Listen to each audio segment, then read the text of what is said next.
시청자 여러분 안녕하십니까? 마켓 시그널 시작합니다. 이주혜입니다. 조민재입니다. 네, 뉴욕 증시가 지금 3대 지수 모두 1%대 약세권에서 장 마감을 앞두고 있습니다. 혼조세로 출발을 했는데 지금 시장에서는 기다리고 있는 지표와 또 실적이 있습니다. 바로 이 엔비디아 실적 19일에 발표가 되는데 이를 대기하면서 현재 변동성 장세가 계속되고 있고 20일에는 이제 9월 고용 보고서가 앞두고 있다는 점 참고하셔야겠습니다. 시장에는 여전히 관망세가 짙은 가운데 밤사이에 모건 스탠리가 메모리 가격의 상승이 하드웨어 업체들에게 상당한 비용 부담으로 전가가 될 수 있다고 우려 섞인 입장을 내놨습니다. 이 때문에 전반적으로 기술주들 흔들리고 있는 가운데 과연 오늘 구체적으로 어떤 일들이 있었을지 잠시 후에 보도록 하겠고요. 마켓 시그널 본격적으로 출발합니다.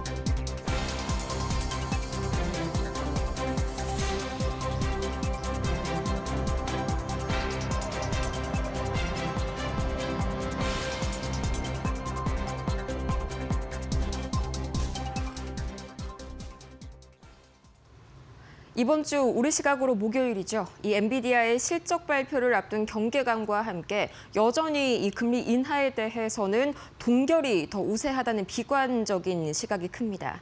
이 때문에 현재 뉴욕 증시 3대 지수 일제히 1% 이상의 하락폭을 기록하고 있는데요. 다우 지수는 1.25% 하락, 나스닥 지수는 1%대 약간에서 움직이고 있습니다. 오늘은 그나마 M7 중에 구글이 약 2, 3%대 강세 보이면서 다우 지수에 비해서는 나스닥이 약간의 이 하락폭을 좀 줄이고 있는 모습이고요. S&P 500 역시 1.04% 하락세 보이고 있습니다. 그렇다면 이렇게 전반적으로 경계감이 가득한 뉴욕 증시, 과연 자금 흐름은 어떻게 흘러가고 있을지 히트맵 통해서 바로 보시죠. 빨간불이 하락불, 그리고 이 초록불이 상승불이라는 점 참고를 해보시기 바랍니다.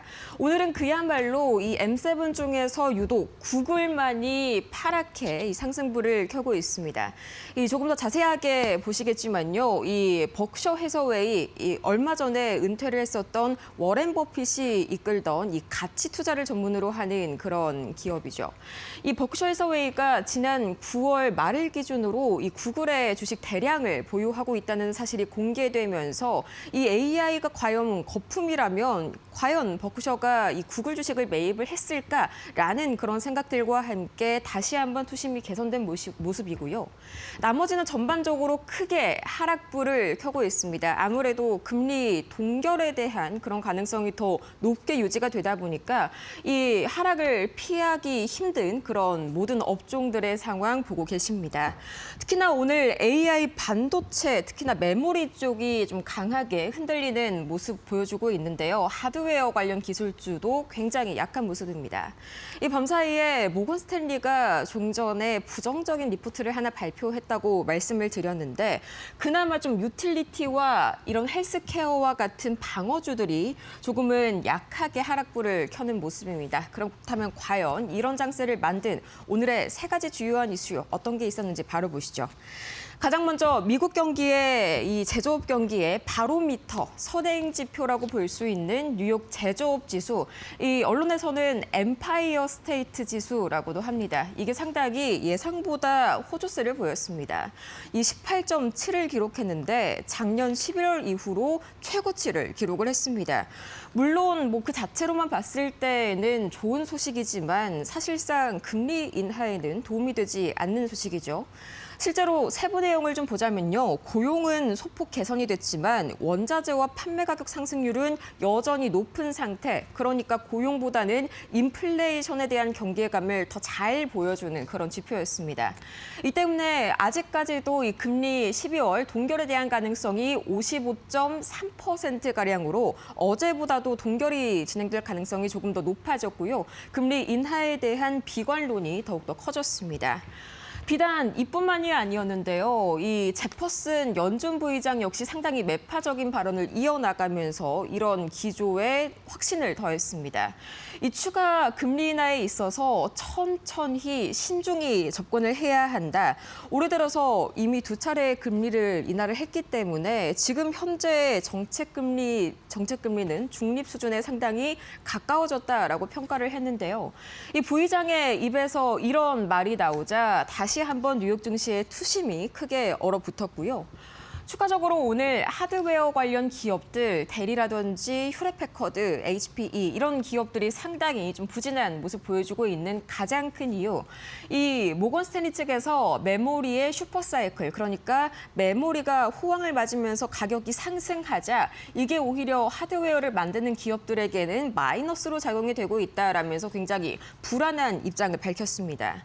이 PC나 스마트폰 같은 하드웨어 제품들은 기본적으로 이 원가에서 메모리 가격이 상당히 많은 비중을 차지합니다. 이 PC의 경우에는 최대 30%, 스마트폰의 경우에는 40%까지도 쭉쭉 올라가는데 문제는 이렇게 원가 비용이 상승을 하더라도 이런 하드웨어 기업들은 B2B, 기업 고객들과 장기간 계약이 묶여있는 경우가 많기 때문에 그에 따라서 판매 가격을 바로바로 올릴 수가 없다는 것이 가장 큰 문제입니다. 이 때문에 이 영업이익에 대해서 심각한 우려감이 급부상하면서 오늘 전반적으로 기술주 투심에 악화를 더했고요.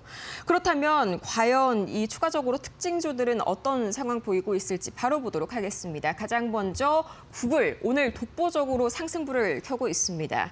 이 종전에 말씀드렸던 바와 같이 버크셔 해서웨이, 그러니까 가치 투자의 귀재 워렌 버핏의 이 버크셔 해서웨이가 3분기를 기준으로 알파벳 주식을 6조 원가량 매입하고 보유하고 있다라는 사실이 굉장히 뜨거운 감자로 어제 이 장 마감 직후부터 시장을 달궜었는데요.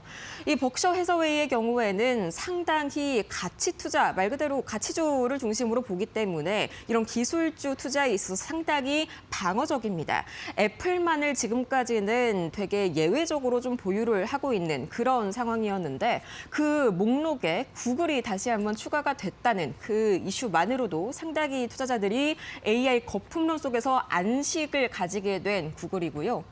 이어서 테슬라 역시 오늘 상당히 좋은 흐름 보여주고 있습니다. 이 장중에 최대 2%대 강세 보여주기도 했었는데 이 스티펠이 밤사이에 목표가를 대폭 상향 조정했습니다. 기존의 483달러에서 508달러가량으로 기존의 매수 의견도 그대로 유지를 했는데 이 완전 자율주행이죠. FSD와 로보택시에 대한 기대감이 앞으로 주가 상승의 동력이 될 것이다라면서 긍정적인 이유를 밝혔습니다.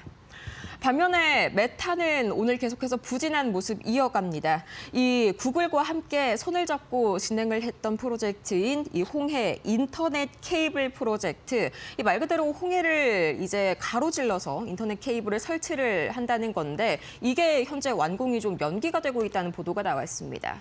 이 홍해 쪽에서 상당히 후티 반군의 이런 공격이 거세지면서 지정학적 리스크가 올라간 탓이고요. 구글도 같은 이슈에 엮여 있지만 오늘 워낙 강한 호재가 있다 보니 메타만이 하락세 보이고 있습니다.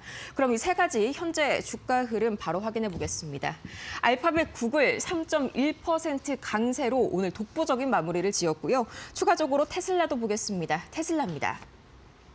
이 정교장에서 테슬라 1%대 강세로 이 장 막판에 다시 한번 들어올리면서 마무리를 짓습니다. 노무라 증권에서 대거 또 테슬라 주식을 매입했다는 소식이 막판에 플러스 동력원이 된 것으로 보입니다.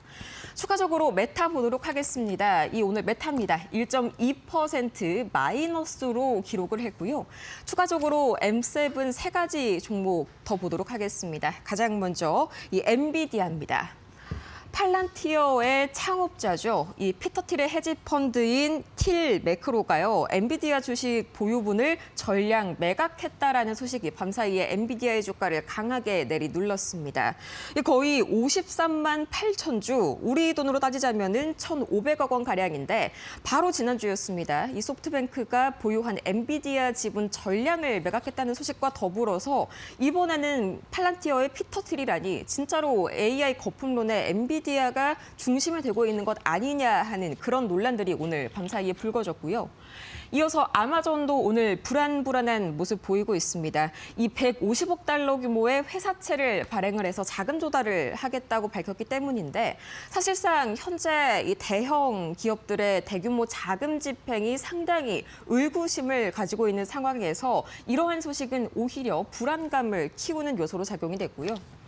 또 마이크로소프트도 오늘 약세 보이고 있습니다. 유럽연합이 계속해서 발목을 잡고 있는데 이 비단 마이크로소프트의 애저뿐만 아니라 이 아마존의 AWS 그리고 추가적으로 계속해서 이 관련 빅테크들의 발목을 잡고 있습니다. 이 DMA 그러니까 디지털 시장법을 어겼는지 과연 그 규제 대상에 이 기업들을 포함시킬 것인지 조사에 착수하겠다는 건데 이미 애플과 메타는 DMA 유럽연합의 이 규제 하에서 상당히 많은 의무 사항과 또 위약금을 떠안은 바가 있죠. 이 때문에 현재 약세 보이고 있는 마이크로소프트 그렇다면 이 세 가지의 현재 주가 흐름 바로 체크해 보겠습니다. 엔비디아는 1.85% 거의 2%대에 가까운 그런 하락세를 보였는데요. 장 막판 들어서 약간의 매수세가 몰렸긴 했지만은 그래도 이 큰 급락을 피하지 못했습니다. 이어서 추가적으로 보겠습니다. 아마존도 0.78% 하락으로 마쳤고요. 또 이어서 다음 마이크로소프트도 0.53%, M7 종목들이 두 종목을 제외하고서는 거의 0.5에서 많게는 2%대 약세 보였습니다. 추가적으로 세 가지의 종목 더 보도록 할 텐데요. 첫 번째는 델입니다. 제가 좀 전에 말씀드렸었던 모건 스탠리 이슈의 한 중심에 서 있는 그런 기업인데 델과 HP 그리고 HPE와 같은 기업들이 오늘 이 소식에 굉장히 강하게 흔들렸습니다. 이 모건 스탠리가 이렇게 메모리 가격의 상승이 하드웨어 기업들의 마진에 상당히 부정적인 영향을 미칠 것이다라고 보고서를 내놓으면서 델에 대한 이런 투자 의견을 비중 확대해서 축소로 무려 2단계나 갑작스럽게 하향 조정했고요. 이 내년 하드웨어 마진을 압박할 것이다라는 분석과 더불어서 목표가를 144달러에서 110달러로 상당히 또 낮췄습니다. 전거래일 종가에 비하면 거의 18%의 이 하락 여력이 있는 그런 상황이고요. 반면에 밤사이에 리튬주들은 일제히 좋은 흐름 보였습니다. 리튬 아메리카도 급상승을 보였고 또 엘버말도 상당히 견조한 흐름을 보였는데 이 밤사이에 중국의 리튬 기업 간펑 리튬의 CEO가 내년 2026년의 리튬 수요가 약 30% 증가할 것이라는 전망을 내놓은 점이 상당히 긍정적인 촉매로 작용했습니다.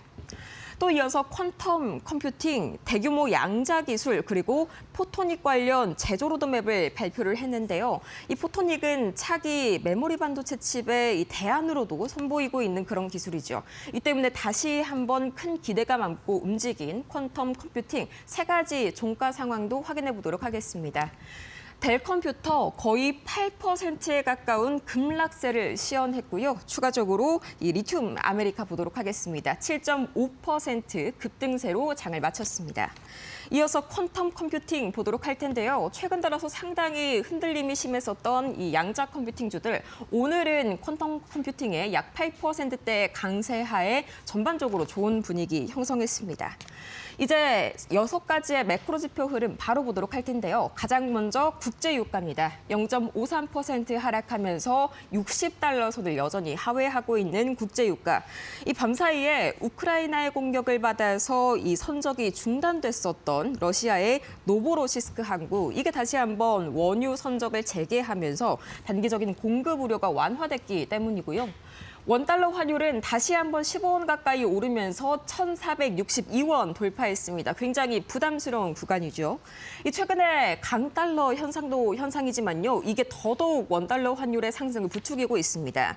이 최근 우리 수출 기업들이 이 벌어들인 달러를 우리 돈으로 바꾸는 시점을 최대한 뒤로 미루는 이른바 레깅 전략을 확대하고 있기 때문이다라는 분석까지 나왔는데요. 이 금리 인하에 대한 기대감이 약화되면서 강달러 전망, 그러니까 원달러 환율이 증가할 것이라는 전망이 강해졌고요. 이 때문에 기업들이 보유한 달러를 내놓지 않고 있다가 최대한 조금 더 환율이 올랐을 때 팔려고 하는 그것이 이 원화의 평가 절하를 더욱더 가속화시키고 있습니다. 비트코인 가격은 2.8% 어느덧 이 9만 달러 중반대가 무너지고 말았습니다. 10월 달에 이 12만 6천 달러 고점 대비해서 거의 시가총액이 6천억 원 가까이 증발하고 말았는데요. 이 최근의 급락 이유에 대해서 물론 이 지난달에 대규모 청산 사태가 주요한 원인이었지만 그 이후로도 4년을 주기로 하는 반감기 사이클이 예상보다 더 일찍 도래했다라는 분석까지 나오고 있는 비트코인입니다. 물론 이 12월 금리 인하 가능성이 옅어졌다는 점도 상당 부분 큰 요소로 작용이 되고 있고요. 금 가격 역시 1.75% 3일 연속 하락하고 있습니다. 이 금리 인하 기대감이 마찬가지로 약화됐기 때문인데 금은 배당도 주지 않고 이자도 주지 않죠. 그렇기 때문에 시중금리가 계속해서 높은 상태를 유지한다면 이 금보다는 이자를 주는 이런 채권이나 예금 자산이 더 매력적이기 때문이고요. 미국채 10년물과 미국채 2년물은 이 전일에 강세장을 보이다가 약간은 현재 소폭 되돌림 보여주고 있는 상황입니다. 그렇게까지 유의미한 변동성은 아니고요. 이어서 3대 지수 과연 어떻게 오늘 시장 마무리했는지 마지막으로 체크해 보겠습니다. 가장 먼저 다우지수 1% 이상 하락으로 시장을 마무리를 지었고요. 이 나스닥 지수는 0.84%, 이 지난 거의 한 20분간에 약간은 조금 1%대 하락에서 말아 올린 모습입니다. 마지막으로 S&P 500 역시 0.92%, 3대 지수가 나란히 약 1%에 가까운 하락세로 오늘 마무리를 지었습니다. 지금까지 뉴욕 증시 마감 상황 봤습니다.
글로벌 증시가 보내는 월가의 신호들을 알아보는 월가 시그널 출발합니다. 먼저 첫 번째 소식입니다. 미국 뉴욕주의 제조업 경기가 1년 만에 최고 수준으로 뛰었지만 6개월의 전망으로 봤을 때는 악화될 것으로 나타났습니다. 뉴욕 연방준비은행에 따르면 11월 엠파이어 스테이트 제조업 지수는 18.7, 전달보다 8포인트 상승하며 시장 예상을 크게 웃돌았습니다.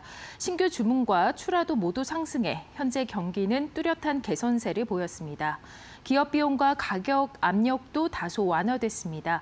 구매 가격 지수는 49.0, 수취 가격 지수는 24.0으로 각각 하락했습니다.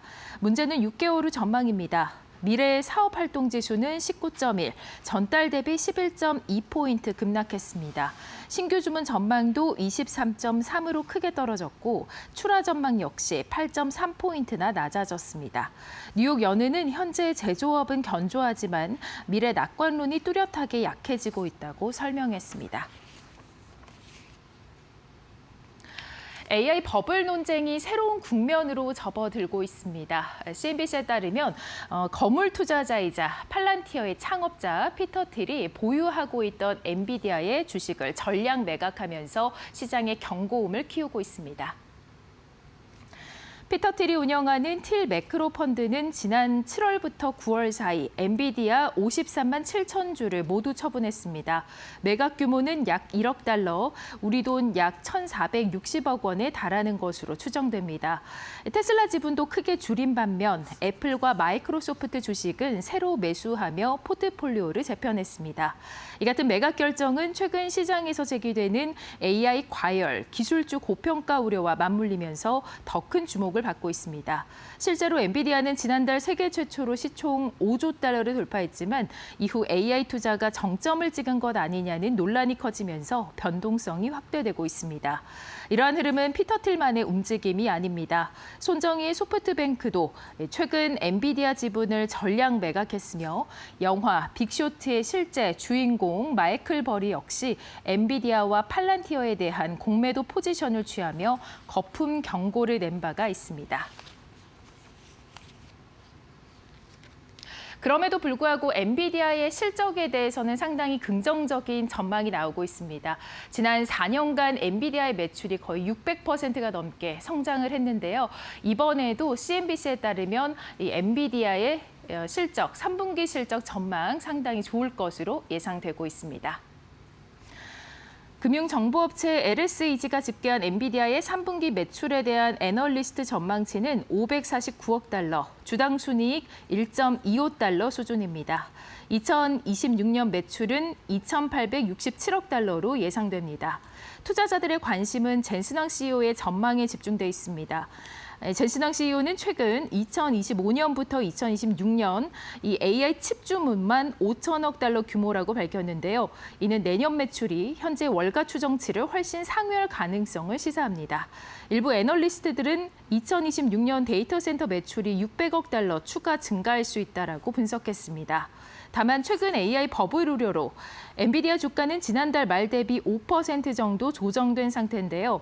그럼에도 불구하고 구글과 아마존, 마이크로소프트, 메타 등 주요 빅테크가 AI 인프라 투자를 확대하고 있어 수요 둔화 조짐은 거의 없다는 평가입니다.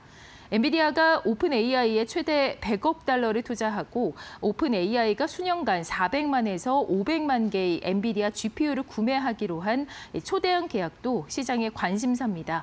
여기에 인텔과 노키아와의 협력도 잇따라 발표되며 생태계를 확장하고 있습니다. 다만 중국 매출은 변수가 남아 있습니다. 수출 규제 완화 조건을 얻었지만 젠슨왕은 결정은 미국 정부에 달려 있다며 여전히 불확실성을 인정했습니다. 미국 전기차 업체 테슬라에 대해서 기관 매수가 들어오고 있습니다. 노무라 자산운용은 이 테슬라에 대해서 추가 신규 매입을 한 바가 전해졌습니다. 일본의 운용사 노무라 자산운용은 테슬라 지분을 4.2% 늘려 약 117만 주, 가치로는 약 3억 7,360만 달러까지 확대했습니다. 이로써 테슬라는 노무라 포트폴리오 내 상위 10위 자산이 됐으며 기관 보유 비중이 전체 주식 중 약 66%에 달하는 등 기관 자금이 집중되고 있습니다. 최근 발표된 3분기 실적에서 주당 순이익과 매출 모두 시장 기대치를 뛰어넘은 것도 이러한 매수세에 불을 지폈습니다. 그뿐만이 아닙니다. 분석사 스티펠은 테슬라의 로보택시 진전과 완전 자율주행 기술 개선, 장기 성장 로드맵을 이유로 목표가를 508달러로 상향하고 투자 의견 매수를 재확인했습니다. TD 코엔은 기가 텍사스 방문과 차량 생산, 운영 효율성을 토대로 목표가를 509달러로 제시하면서 긍정적 평가를 유지했습니다. 기관 매수와 애널리스트의 상향이 동시에 나타나면서 테슬라에 대한 시장 기대가 다시 상승 국면에 접어든 것으로 보입니다. 네, 지금까지 글로벌 증시가 보내는 월가의 신호들 알아봤습니다. 월가 시그널 자세하게 분석 신일섭 위원과 함께 들여다보도록 하겠습니다.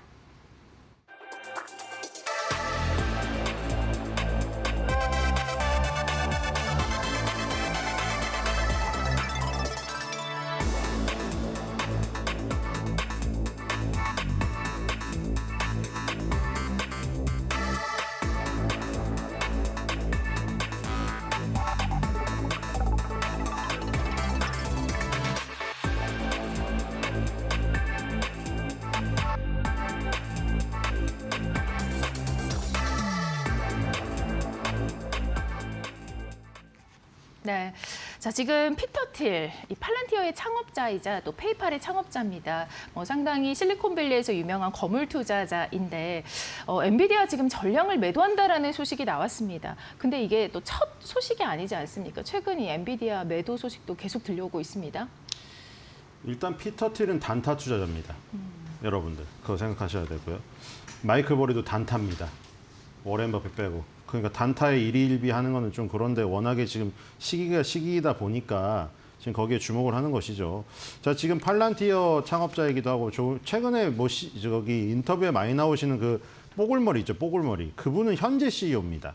지금 알렉스 카프라고 요즘에 CNBC는 많이 출연하시잖아요. 그래서 막 저번에도 그 마이클 버리가 공매도 한다고 했을 때 이거는 우리 팔란티어에 대한 매도가 아니라 AI 진영 전체에 대한 매도. 미친 짓이라고 표현했던 그분이 알렉스 카프라고 뽀글머리 그분 현 CEO시고 이 지금 페이팔을 창업하시고 이 팔란티어까지 창업하신 이분 피터 틸 이분은 앨런 머스크랑 젊은 시절을 함께 했었고 현 CEO는 아닌 창업자죠. 아직 또 뭐 영향력은 크죠.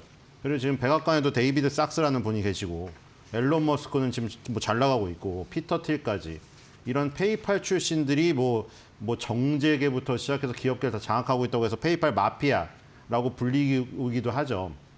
그래서 막 그림으로 나오잖아요. 옛날에 대부의 어떤 뭐 밈을 따가지고 그런 어떤 권력의 어떤 헤게모니를 쥐고 있는 어떤 집단처럼 표현이 되고 하고 있는데 어쨌든 뭐 중요 요소에 다 박혀 있는 게 사실이죠. 그러다 보니 피터 틸이 또 운영하는 펀드가 있거든요.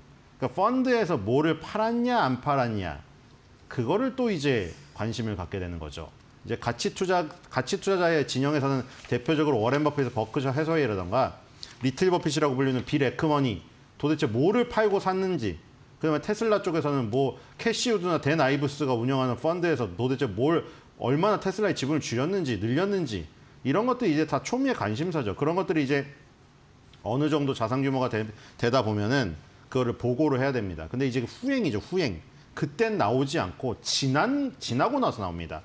예를 들어 지금 우리가 얘기하고 있는 뭐 마이클 버리가 공매도를 쳤느니 무슨 뭐 피터 틸이 저거 뭘 팔았느니 했던 것들이 다 우리나라 기준으로 3분기 얘기예요. 2025년도 9월 30일로 마무리가 된 3분기 때까지의 자료를 이제 후행적으로 보고하게 돼서 우리는 그때서야 볼 수가 있는 것이죠. 그래서 일단은 뭐 피터 틸이든 마이클 버리든 무슨 뭐 버크셔 해서웨이든 일단 뭐 이거를 전체 미국 시장으로 따지면은 정말 개개별적인 뭐라고 해야 될까, 고래도 아닙니다. 이건 사실 그냥 그렇게 생각하시면 되고, 일단은 세계 최고의 많은 자산을 갖고 있는 블랙록은 반대로 샀습니다. 예를 들어 블랙록이 지금 팔란티어, 엔비디아, 그 다음에 그거 두 개가 지금 저기군요. 그 다음에 화이자, 할리버튼, 몰리나 헬스케어를 샀거든요. 여기를 보면은 블랙록은 그냥 골고루 샀죠. 지금 보면은 엔비디아, 팔란티어는 가장 지금 잘 나가는, 어떻게 보면 매그니피센트 7 내지는 파인 9 내지는 뭐 인공지능 씬을 주도하는 이 종목들이고, 지금 최근에 헬스케어가 좋았잖아요. 반사적으로. 네. 그것도 샀죠. 그러니까 지금 블랙록은 워낙에 돈이 많다 보니 한쪽으로 몰아서 살 수가 없는 거예요. 골고루 샀고요. 근데 판 거를 봤더니 룰루레몬이랑 메타 플랫폼스. 자, 메타는 여기서 또 이 매도에 있죠. 네. 자, 그다음에 리제네론, 유나이티드 헬스그룹. 아까 화이자는 사놓고 유나이티드 헬스그룹이랑 리제네론은 또 샀어요. 그렇죠?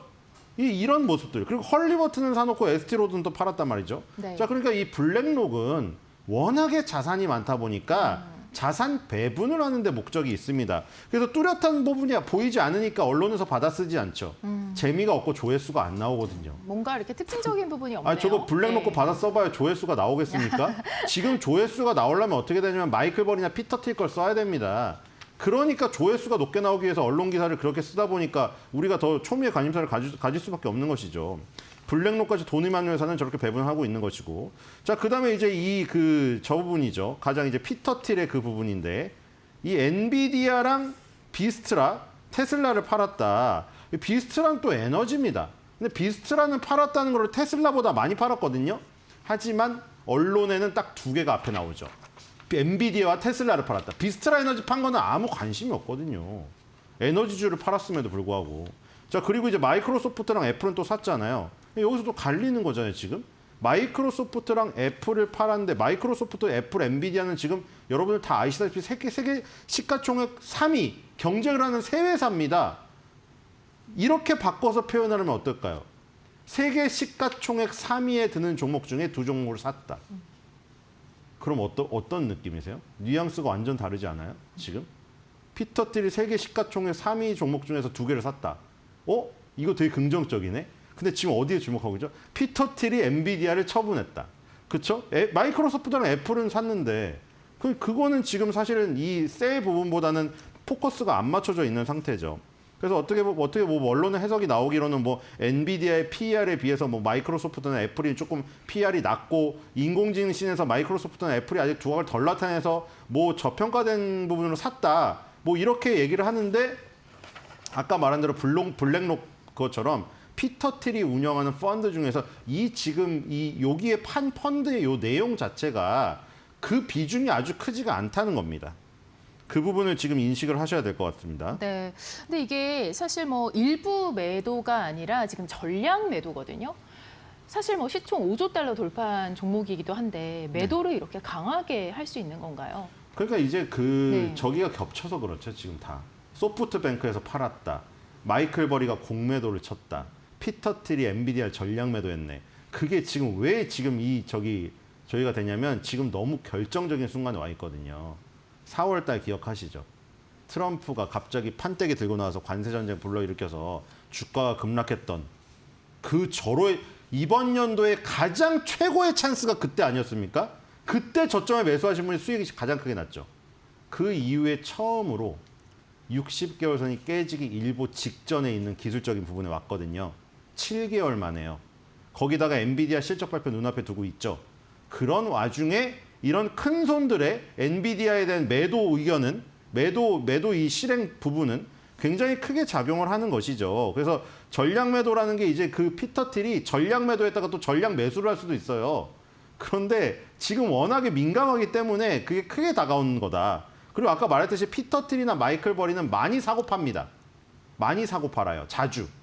그래서 그거를 염두에 두신다면은 그걸 염두에 두신다고 하더라도 아까 말씀드린 지금 중요한 건 사실이에요. 지금 왜냐하면 굉장히 그 엔비디아의 실적 발표에 따라서 지금 모든 게 굉장히 크게 바뀌는 상황이거든요. 지금 전환점이에요. 전환점이 일어날 수가 있어요. 지금 크게 4월 이후에 7개월 만에 이번 연도에 연말 랠리를 가릴 가능성이 있습니다. 그렇기 때문에 굉장히 중요하다는 생각이 드네요. 네, 뿐만이 아니라 지금 사이언에셋에서 보여진 자료뿐만이 아니라 지금 피터 틸 그리고 버크셔 해서웨이에서 또 매수한 종목들도 있거든요. 네, 그러니까 이렇게 말하면 되겠죠. 아니 그러면 이 버크셔 해서웨이는 가치 투자의 대명사이자 명가인데 거기서 애플 이후에 이제 처음으로 거대한 구글에 대한 투자를 감행했다고? 야, 이거 구글이 이끄는 인공지능 씬에 대해서 가치 투자자마저 외면할 수 없는 매력을 느껴버린 것인가? 이렇게 지금 판단할 수 있잖아요. 그리고 아까 전에 저기도 마찬가지죠. 지금 그 피터 틸이 지금 3분의 2, 3개 종목 중에서 2개를 샀다고? 야, 그럼 이거 한쪽으로 다 모인 거 아니냐?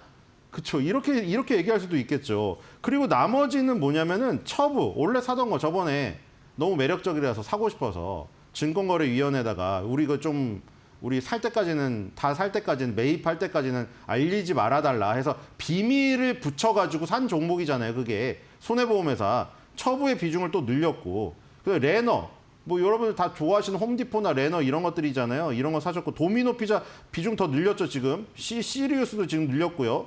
자, 이런 것들을 보면은 구글을 제외하고는 원래 했던 행위대로 샀고요. 구글만 약간 특이한 경우였죠.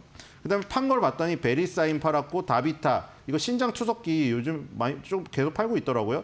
뱅크 오브 아메리카, 닥터오톤 이거 보시면은 또 레나는 사고 닥터오톤은 팔았어요. 여기서 부동산 투자업계 1위가 닥터오톤이고 2위가 레나거든요. 그래서 이건 사고 판 거는 그냥 스위칭인 것 같고요. 그래서 어쨌든 구글이 가장 눈에 띈 것 같은데 여기서 이제 이 부분은 또 긍정적이지 않습니까? 워렌 버핏의 버크셔 해서웨이가 그동안 현금을 계속 쌓고 있다고 해서 투자자들은 또 그거를 이제 판단 지표로 삼았잖아요. 버핏 지표라고 있지만 그거는 버핏이 옛날에 말한 걸 가지고 이게 만들어낸 건데 GDP 대비해서 얼마로 시가총액 평가되는 건데 그것도 최고치고 버핏이 이제 매입을 그만두고 계속해서 현금을 쌓고 있다. 이것 때문에 불안했는데 현금을 쌓고 있던 것이 구글을 사기 위한 것이었다. 그러니까 이것만 보면 또 긍정적이에요. 그렇죠? 구글의 미래에 대해서, 인공지능 신의 미래에 대해서. 그러니까 지금 엇갈리고 있는 겁니다, 사실은. 네. 그리고 지금 뭐 전량을 매도했다라는 부분도 있겠지만 일단은 엔비디아를 매도했다라는 게 AI 버블론이라 보기가 어려운 게 또다시 엔비디아를 매도하고 나서 다른 AI 종목을 사거든요. 지금 손정 그러니까 회장도 오픈 스위칭이라니까요. AI를 또 매수하고 지금 보시면은 피터 틸 같은 경우도 애플과 또 마이크로소프트 매수하지 않았습니까? 그러니까 스위칭이고 뭐 예. 이런 것들이 우리가 아무리 설명해도 엔비디아에 지금 굉장히 중요한 어떤 이슈를 작용할 것은 사실이에요. 악재로 작용할 수가 있어요. 왜냐? 아까 말한 대로 기술적 고점이 깨지기 일부 직전이거든요. 엔비디아가 기술적 고점에 다 있고요. 나스닥이 가장 중요한 7개월 만에 변화가 일어나기 바로 직전에 있기 때문에 이런 그냥 단순 스위칭조차도 그 악재로 완전히 몰아가지고 이슈로 작용하기가 딱 좋은 시기라는 겁니다. 지금. 그리고 지금 마이클 버리는 왜 마이클 잘 생각해 보세요. 빅숏이라는 영화 아시죠? 어떤 식으로 해서 저기 성공을 했는지 한쪽으로 올인을 했잖아요. 지금 이분은 매수 매도가 아니고요. 풋하고 콜을 사요.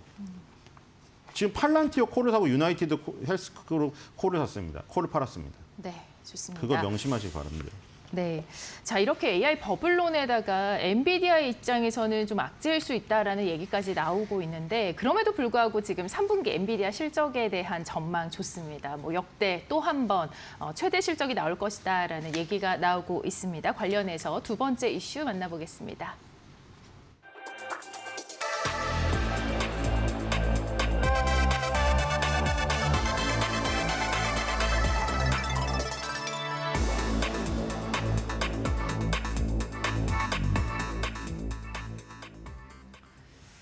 네, 지금 뭐 미국으로 따지면은 19일이고 우리나라는 20일 새벽입니다. 장 마감 이후에 이제 엔비디아 실적이 발표가 될 예정인데 예상이 지금 너무 좋습니다. 일단 이번에도 또 한 번 최대 실적 경신할 것으로 예상이 되고 있습니다. 매출과 영업이 어느 정도로 전망이 되고 있나요? 네, 이거 2025년도 11월 20일 날인데 54.85 빌리언 달러가 지금 증권가 예상 컨센서스입니다. 매출이. 그다음에 순이익은 주당 순이익은 1.25 달러가 주당 컨센서스 이 평균치입니다. 이걸 넘어서야만 되고 불안한 게 이거를 항상 넘어서 갖고 지금 최근 4분기가 전부 매출 주당 순이익 다 어닝 서프라이즈였거든요. 그렇기 때문에 지금 이 엔비디아 실적 때문에 그동안의 깔딱고개를 다 넘어왔습니다. 근데 저번에 잘 보시면 중국 데이터 센터 매출 줄어들었다고 지금 매출 주당 순이익 서프라이즈 나왔는데도 저기 장 후반에 하락했던 적이 있거든요. 그러니까 지금은 더욱더 절체절명의 순간이거든요. 이번에 삐끗하면은 저거 나스닥 60개월선 붕괴되면은 7개월간의 랠리가 일단 브레이크 걸려서 일단락되게 됩니다. 그럼 연말 랠리도 굉장히 어려워질 가능성이 있어요, 지금. 네, 7개월의 랠리가 이제 또 한번 이렇게 쉬어간다라는 얘기를 해주셨는데 지금 좀 놀라운 사실이 지금 어떻게 보면은 엔비디아는 주가랑 나오고 있는 보고서 실적 이런 것들이 좀 달라집니다. 주가는 내리고 있는데 조정을 받고 있는데 뭐 웰스파고에서도 지금 엔비디아 목표가 265달러까지 또 상향을 하면서 4분기 상향 가이던스 제시를 했고요. 실적도 지금 계속해서 좋게 나오고 있습니다. 이 괴리를 계속해서 늘려나갈지 좁혀나갈지에도 관심이 지금 집중이 되고 있거든요. 상향이 250달러 수준을 지금 나왔는데 260달러네요. 260달러 선까지 나왔는데 이거는 이제 실적이 앞으로 좋게 나온다라는 전망이 확실한 게 아닐까요? 이거는 일단 신고가를 가서 그럽니다. 자, 우리나라 잘 생각해 보세요. 지금 주가지수 7천 얘기 나오고 삼성전자 20만 원, SK하이닉스 100만 원 목표 주가 나오죠. 그거 왜 나옵니까? 언제부터 나온지 아세요? 주가지수 최고가 간 다음에 4천 돌파하면서. 지금 엔비디아 사상 최고가잖아요. 그러니까 다들 높이죠. 근데 여러분들 테슬라 들어가 보시겠어요? 테슬라 제가 아까 확인한 바로는 지금 매수견 14, 홀드 10, 매도 10이거든요. 완전히 세계로 갈려 있어요. 근데 테슬라가 왜 그럴까요? 뭐 테슬라의 어떤 그 자율주행에 대한 미래의 불확실성, 옵티머스 로봇에 대해 너무 땡겨온 거, 이런 거, 그런 것들이 더욱더 작용하는 이유는 테슬라가 여러 번 보여드렸잖아요. 차트가 전고점 두 개가 걸려있는 그 교차점이기 때문입니다. 누구도 거기서 어떻게 될지 모르기 때문이에요. 급락을 할지 급등을 할지 엇갈리기 때문에 그렇게 나오는 거고 엔비디아는 이미 사상 최고가를 돌파했기 때문에 신고가에 대한 의견이 더욱더 지속적으로 나오는 거예요. 지금 압도적이거든요. 지금 예를 들어서 39개의 의견 중에요. 37개가 바이고 원홀드의 원셀입니다. 제가 원셀이 궁금해가지고 저거를 보려고 했는데 이제 돈을 내야 돼요. 근데 매도 의견이 저기 지금 누군지 진짜 궁금한데 저거는 진짜 마이너리티 리포트고 지금 테슬라를 보시면 10홀드의 10셀이에요. 네. 그러니까 지금 이 엔비디아랑 테슬라는 완전히 지금 엇갈리고 있습니다. 그래서 어쨌든 간에 지금 긍정적인 의견이 나올 수 있는 어떤 그 기술적인 부분도 있고 이 실적이 계속 서프라이즈 기록하니까 증권사 컨센서스도 높겠죠. 근데 만약에 그 높아진 허들을 만약 발이 좀만 삐끗하면 지금 굉장히 쎄한 분위기로 갈 수 있는 상황이라는 거죠, 지금. 네. 그래서 굉장히 불안한 지금 상황입니다. 지금 아까 전에 뭐 이따 차트를 보여드리겠지만 7개월 만에 한 번도 건드리지 않았던 60개월 선이 깨지기 직전에 있거든요. 네. 그래서 그게 엔비디아 실적에 따라 다 갈리게 되어 있다, 지금. 네. 엔비디아 원래 이제 뭐 실적이 나올 경우에는 이제 그 전에 선반영이 되거나 실적이 나온 이후에는 또 주가가 확 떨어지거나 뭐 이런 추세가 보통 있지 않습니까? 네, 엔비디아도 이번에 그럴까요? 아 그리고 지금 불안한 게 아까 말씀드린 그 부분이잖아요. 중국 데이터 센터 매출 떨어졌다고. 예. 그때 시간 외에 빠졌거든요. 근데 네네. 이번에도 지금 중국 데이터 센터 지금 저번보다 더 지금 상황이 악화되지 않았습니까? 지금? 네. 그 트럼프는 더 강하게 나오고 중국도 그럼 우리 됐다고 하고 지금 이런 상황으로 지금 흘러가기 때문에 그렇게 되면 저번보다 훨씬 더 안 좋은 지금 상황이 벌어질 가능성이 있지 않을까. 중국 매출이 아예 예를 들어 지금 그때 우리 저기 봤잖아요. 뭐 ASML 실적에서 중국 매출이 42%였는데 보시면은 제가 그 설명 드렸잖아요. 볼펜을 뒤에 잡고 쓰는 거와 똑같은 심자외선 기기만 주구장창 가져가고 있다. 네. 근데 지금 그거는 심자외선 기기라도 필요하니까 도구가 없으니까 어쩔 수 없이 가져가는 건데 만약에 트럼프가 심자외선마저 주지 말아라. DUV 장비마저 주지 말아라 하면은 ASML도 매출 날라갑니다, 지금. 근데 지금 걔네는 도구를 제공하는 업체이기 때문에 구닥다리라도 가져가니까 그만큼 메꿔진 거고 지금 엔비디아는 칩을 만드는 회사잖아요. 엔비디아는 칩을 줄 수가 없어요, 지금. 블랙엘은 아예 안 된다고 못을 박아버렸고 B200은 그냥 안 받는다고 했어요, 중국이. 그러니까 안 받는다고 해놓고 뒤에서 보니까 무슨 저기 빼가고 있는 게 좀 웃기긴 합니다만 그 나왔죠, 지금. 뭐 밀수로 무슨 빼가고 막 제품을 산 다음에 분해해가지고 뭐 그걸 연구하고 있다 뭐 이런 얘기도 있는데 뭐 그런 것이 있지만 공식적으로는 지금 안 받고 서로 안 주고 이러기 때문에 네. 중국 쪽 데이터 센터 매출에 또 집중해버리면 왜냐면 지금 민감하기 때문에 아까 계속 일련의 그 과정이에요. 우리가 큰 손들에 자꾸 엔비디아 매도에 집중하는 이유.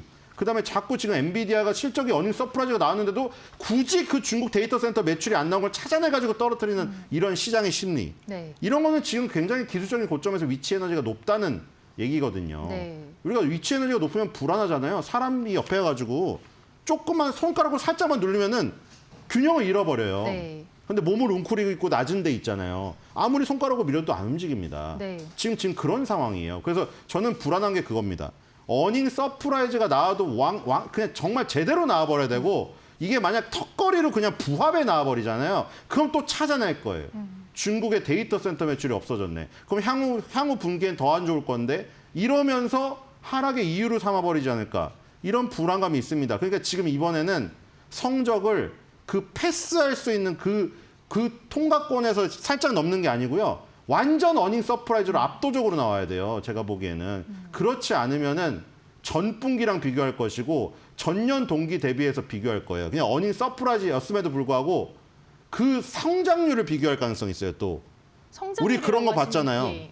전분기 대비 올랐는데 전년 동기 대비 올랐는데 전분기에서 계속 1, 2, 3, 4분기를 했을 때 성장률이 떨어졌다고 그거를 또 깎아내릴 수가 있거든요. 네.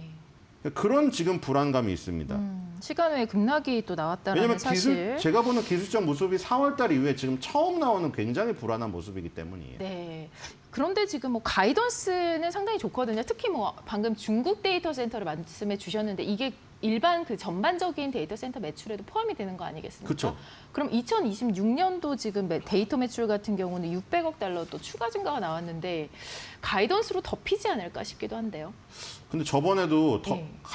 가이던스가 실적이 좋게 나온다는 이제 컨퍼런스 콜에서 경영진들이 자신감으로 높이잖아요. 그럼에도 불구하고 그 경영진의 가이던스가 시장 경영진이 이 정도 높일 것 같았는데 이 정도밖에 안 높였네? 그렇게 해석하면서 빠뜨릴 수도 있단 말이에요. 지금 왜냐하면 모든 것이 그렇게 돌아가고 있어요. 아까 제가 말씀을 드렸잖아요. 피터 틸의 다른 부분 그리고 워렌 버핏 다른 부분을 보면은 종합하면 너무 좋은 타이틀이 뽑아져 나옵니다.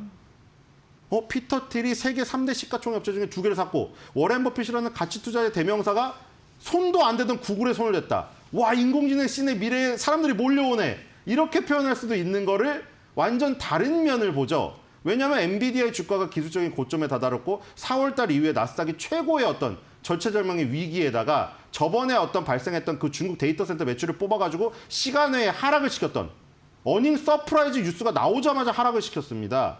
그리고 메타도 그런 경우가 있었죠. 네. 그런 것들이 지금 불안하다는 거죠. 지금. 어닝 서프라이즈를 찍었는데도 우리가 변변치 못한 모습들을 여러 가지 봤잖아요. 네. 메타도 그랬고 또 뭐도 그래 오라클도 그랬었나요? 그랬던 것 같고 얘들 어닝 서프라이즈 계속 찍는데도 이제 사람들이 민감도가 떨어져 버렸어요. 그쵸. 이제. 그러니까 우리가 역치라고 하거든요. 네. 생물에서. 맞습니다. 요 정도 자극을 줬을 때 처음엔 반응을 해요. 우리 자극적인 거 봤을 때. 근데 그걸 보고 나면요. 더욱더 폭력적이고 더욱더 선정적이길 원한 거거든요. 지금 이 실적도 마찬가지예요. 여기에 취했어요. 지금. 계속 어닝 서프라이즈 하다 보니까 그냥 어닝 서프라이즈로는 만족이 안 되고 주가가 움직이는 역동성이 떨어지는 거예요. 그래서 지금 그런 것이 전 불안합니다. 증권가의 목표 주가 허들도 상당히 높을 거 아닙니까? 지금 좋게 보고 있기 때문에 그 높아진 허들을 넘어서야 되기 때문에 더욱더 어려움이 있지 않을까 이런 생각이 듭니다. 네, 좋습니다. 20일 새벽입니다. 이 엔비디아 장마감 이후에 실적 어떻게 나올지도 한번 살펴보셔야겠고요. 여기에 이제 지금 실적 발표 때 젠슨황 CEO가 또 엔비디아가 이 경쟁 심화 속에서 어떻게 살아남을지를 또 설명할 가능성이 있기 때문에 더욱더 투자자들의 관심이 집중되는 것 같습니다. 월가의 매크로부터 종목까지 오늘도 자세하게 분석 들어봤습니다. 신일섭 위원과 함께했습니다. 고맙습니다.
외신에서 주목하는 국내 이슈와 기업에 대해서 살펴보도록 하겠습니다. 숨겨져 있는 투자 정보 드리는 히든 글로벌 시간 조우진 타키온 대표와 함께합니다. 어서 오세요. 예, 안녕하세요. 네, 오늘은 기술주를 둘러싼 이슈들 한번 살펴보도록 하겠습니다. 먼저 첫 번째 헤드라인 함께 만나보시죠. 네, 로이터 통신의 보도인데요. 미국 투자 확대 우려 속에서 삼성과 현대차 등 국내 기업들이 대규모 투자를 발표했다라는 소식입니다. 자, 미국의 이 투자가 어떻게 될지 상당히 궁금해지는 시점에서 삼성전자가 일단 먼저 평택에 AI 수요에 대응하기 위해서 반도체 라인을 증설한다라고 이야기를 했고, 이재명 대통령 역시 미국 투자 강화로 국내 투자에 위축 우려가 있기 때문에 이 부분을 계속해서 지원할 것으로 예상이 되고 있습니다. 자, 관련해서 보도록 하겠습니다. 일단 주가를 먼저 살펴보면 삼성전자와 SK하이닉스 지금 금요일 폭락 이전으로 다시금 돌아갔죠. 예, 맞습니다. 어제 이제 제가 어저께 주가에 대해서 아침에 이제 이 시간에 말씀을 드렸는데 금요일 날 주가 폭락했던 이유는 사실은 이제 AI 버블론, 그다음에 페드의 금리 인하가 실질적으로 어렵다라는 이제 두 가지 키옥시아 때문에 떨어졌는데 키옥시아 사실 의미가 없었고 이런 것들 정리를 하면 AI 버블론에 대한 우려가 사실은 버블이다, 실체가 없다고 볼 수 있습니다. 지금 화면에 보신 대로 어저께 이제 차트인데요. 어저께 일간 동향을 보면은 삼성전자, SK하이닉스가 모두 다 올랐고 두 종목 다 금요일날 폭락 이전에 주가도 다시 환원이 됐습니다. 그래서 SK하이닉스 같은 어저께 거의 8% 육박하는 큰 어떤 상승을 보였습니다. 네, 뭐 주가가 좋은 건 상당히 긍정적인데 지금 삼성전자, 엔비디아에는 납품을 못했지만 매출 전망이 상당히 좋습니다. 예, 맞습니다. 이게 좀 아이러니하긴 한데 그 근본적으로는 AI에서 촉발된 반도체 수요가 엄청나게 폭증을 하면서 삼성전자는 엔비디아 납품을 못했지만 범용 반도체, 다른 반도체에 대한 수요가 많아지면서 삼성전자 매출과 주가 전망이 매우 좋아졌습니다. 그래서 이제 오늘 말씀드린 내용이 바로 이게 핵심인데 로이터가 이제 뭐라고 어저께 보도를 했냐면 삼성전자가 그 9월보다 추가로 이제 납품하는 단가가 무려 60% 올랐다는 것입니다. 60% 올랐다는 대단한 수치입니다. 그래서 이제 삼성전자가 비록 엔비디아 납품 못했지만 사실 내년도 주가 전망과 매출 전망이 매우 좋다라고 이제 전망을 할 수가 있습니다. 네, 뭐 지금 뭐 범용 가격의 범용 반도체 가격이 상당히 뭐 폭등한 사실 많은 분들이 아시겠지만 얼마 정도 어떤 기간에 이렇게 됐는지는 궁금하거든요. 예, 삼성전자 로이터 이제 보도를 보면은 삼성전자가 이제 32GB DDR5 같은 경우는 11월 달 계약가격이 $239. 그러니까 9월에 $149에 비교하면 정확하게 60% 올랐습니다. 제가 계산해봤더니 정확하게 60% 올랐다고요. 그리고 이제 같은 기간 12GB나 128GB DDR5 역시 50% 각각 50% 올린 $135, $1,190로 책정됐다고 로이터가 보도를 했습니다. 그러니까 이 말은 사실 아까 말씀드린 처음에 물론 당연히 생성형 AI 때문에 촉발이 됐지만 그 촉발된 온기가 점점 확산되면서 심지어 범용 디램까지 이제 납품을 하니까 삼성전자 입장에서는 우리가 그러면 굳이 까다로운 엔비디아, 그 삼성전자 얼마나 소가리 많이 했겠습니다.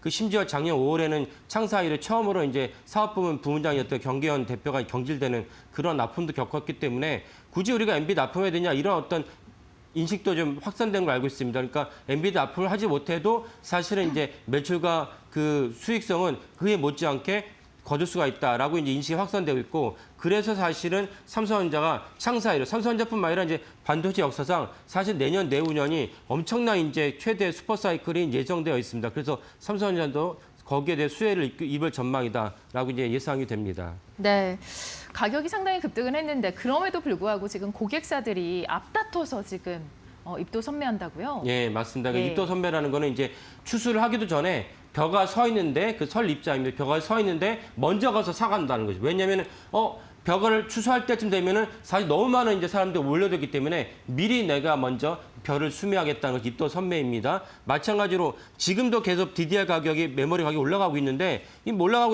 내년 상반기에 끝날 것이다라고 예측이 되면 입도 선매하지 않겠죠. 근데 내년뿐만 아니라 내후년까지 올라갈 가능성이 높다라고 전망하기 때문에 삼성전자를 비롯한 하이닉스의 마이크론 등에다가 일제에 달려가서 내가 원래는 한 달 단위로 이제 계약을 하거든요. 근데 반기, 연간 단위로 계약을 하는 것이 확산되고 있다는 것입니다. 지금 화면에 보이신 대로 DDR5의 8GB, 이건 아까 제가 설명드린 훨씬 낮은 사양입니다.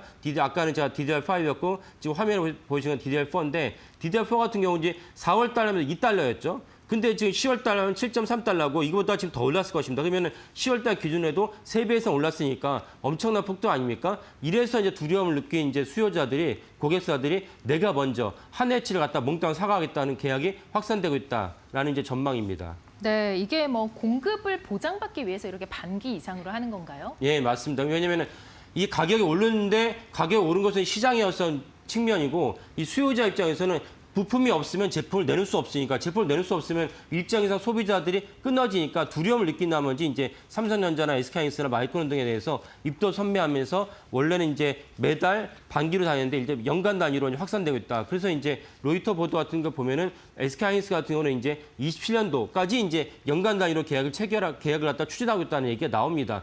그러니까 사실은 아까 말씀드린 슈퍼사이클이 역대 최고라는 걸 알 수 있고 이것은 사실은 다른 관점에서 우리 메모리 기업들에 대한 주가에 대해서 리레이팅, 다른 관점에서 평가해야 된다는 얘기가 나오고 있는 것입니다. 네, 뭐 심지어는 내년도 그리고 2027년도 물량까지 지금 논의가 되고 있다고요? 예. 그러다 보니까 왜 주가에 대해서 리레이팅 나오고 있느냐?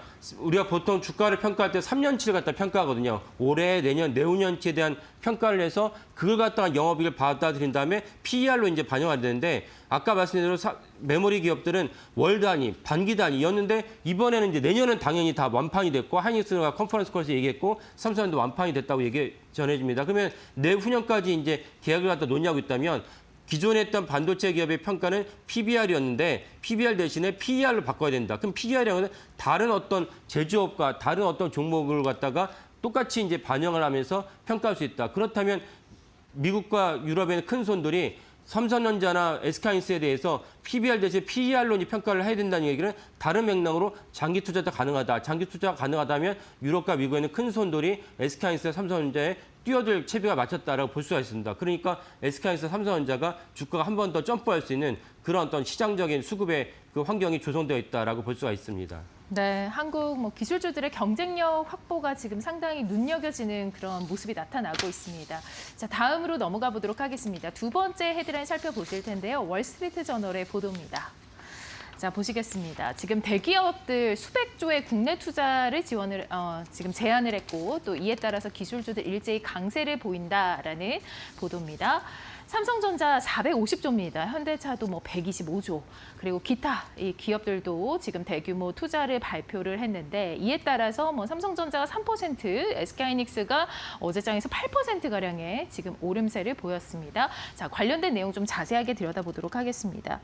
자, 일단 이재명 대통령이 지금 대기업 총수들을 지금 만난 상황이고 이후에 이제 4대 재벌 총수들만 800조 원의 지금 투자를 발표를 한 것이죠. 예, 맞습니다. 그래서 숫자로는 삼성전자가 삼성그룹이 제 450조가 많긴 하지만 그에 못지않게 이제 SK의 최태원 회장도 우리가 지금 이 정도로 얘기하지만 나중에는 더 커질 수 있다. 왜냐하면 사실 AI에 따른 그 수요랑 거기에 따른 준비를 더 해야기 때문에 최태원 회장 같은 경우는 용인에 600조, 800조 얘기가 나오겠습니다. 그래서 일단은 일요일 날 만난 4대 그룹, 물론 4대 그룹 말고 다른 어떤 총수들도 만났지만 4대 그룹만 이제 한정해서 투자 계획을 갖다가 이제 살펴보면은 4대 그룹만 하더라도 국내 투자액이 800조다. 그러니까 이 말은 뭐냐면은 미국에다 투자를 많이 할 수밖에 없는 상황인데 왜냐면 트럼프 대통령이 관세를 갖다 낮추게 해서 대신 너네 나라가 투자를 해달라 해서 결국 이제 마무리가 됐죠. 그럼 미국에 투자하다 보면 한국에 투자에게 줄 수밖에 없으니까 한국 투자에게 주면은 GDP도 낮아지고 GDP가 낮아지면 일자리도 없어지고 청년 실업이 더 악화되는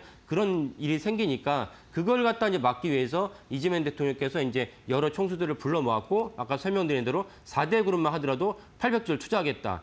그 중에서 이제 사실은 반도체와 AI에 대해서 우리가 좀 주목할 필요가 있겠습니다. 네, 결국은 이제 핵심 투자 대상은 바로 반도체가 아닐까 싶은데요. 예.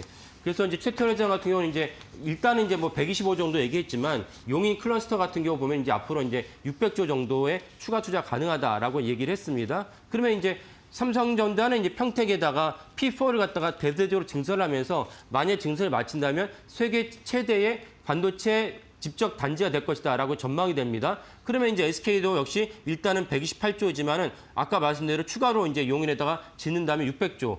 그러면 이제 한국의 어마어마한 이제 반도체 단지가 되는 것인데 이것에 대해서 우리가 어저께 많은 분들이 뉴스를 들으셨겠지만 그러면 이제 밸류 체인들 이 두 공장에다가 그 장비를 집어내들 많은 기업들의 또 주가도 관심 있고 주가도 어제 반영을 했습니다. 근데 그거 말고 오늘 몇 가지 우리가 짚어볼 이유가 있어서 어제 가져왔습니다.